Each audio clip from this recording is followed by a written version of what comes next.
Julius Caesar, the Emperor of Rome for 10 years, had a powerful ally on his side that made him near impossible to defeat, and that was his sword. Nicknamed Crocea Mors, or Yellow Death, this sword was the most sinister and deadly weapon of the Roman Empire. Although the sword may be legend, the truth behind it was real.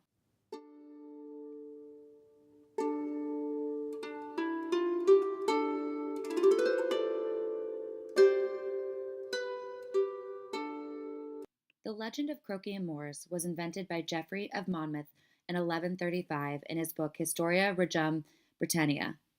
The story depicts the tale of Julius Caesar's invasion of Britain. The sword comes into play when Caesar meets the British Prince Nennius during one of the many battles of the Gallic Wars. Prince Nennius had long desired to confront Caesar, and it is in this battle where they had their first encounter. Prince Nennius rushed to attack the emperor, but was instead wounded in the head by the Crocea Mors. Caesar's second go at Prince Nennius caused his sword to become stuck in the shield of his enemy. It is said that the two were later separated in the turmoil of battle, and the sword remained in the shield of Prince Nennius. Prince Nennius had decided to discard his own sword to wield one far more powerful. He extracted Caesar's sword and proceeded to attack and mutilate all the Romans he encountered in this battle, adding to the legend of deaths the sword had previously held. However, the prince did not get to bask in this glory for long, as he died a day later due to the head wound Caesar had inflicted with the use of that very same sword upon their first encounter. This is why Geoffrey of Monmouth had dubbed it the Yellow Death, after the Yellow Plague in Europe.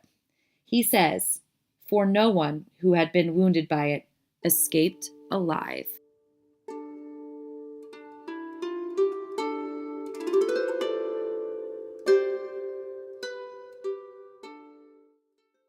What made this sword worthy of legend, you might ask? David Hughes offers up an explanation in his book, The British Chronicles, Volume 1.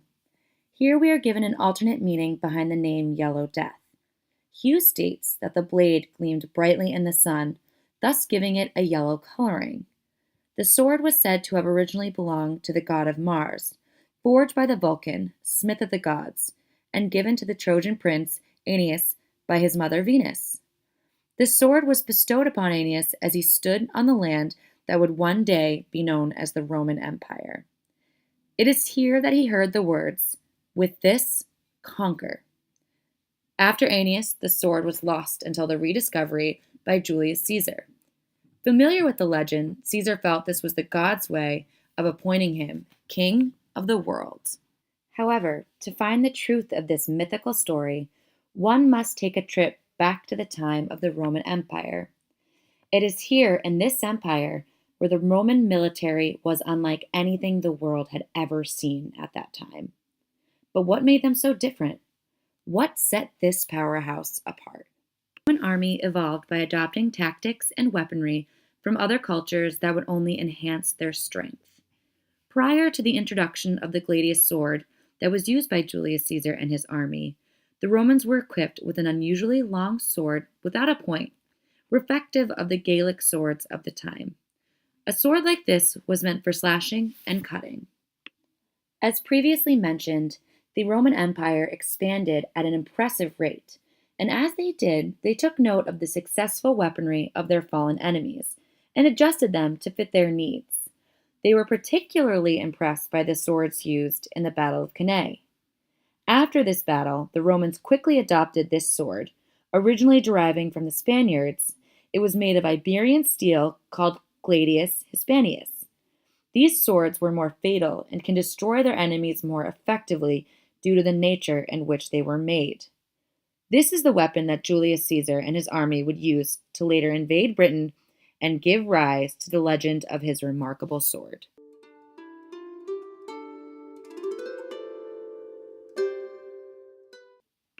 For as deadly as the Gladius sword was, it was actually quite small in size.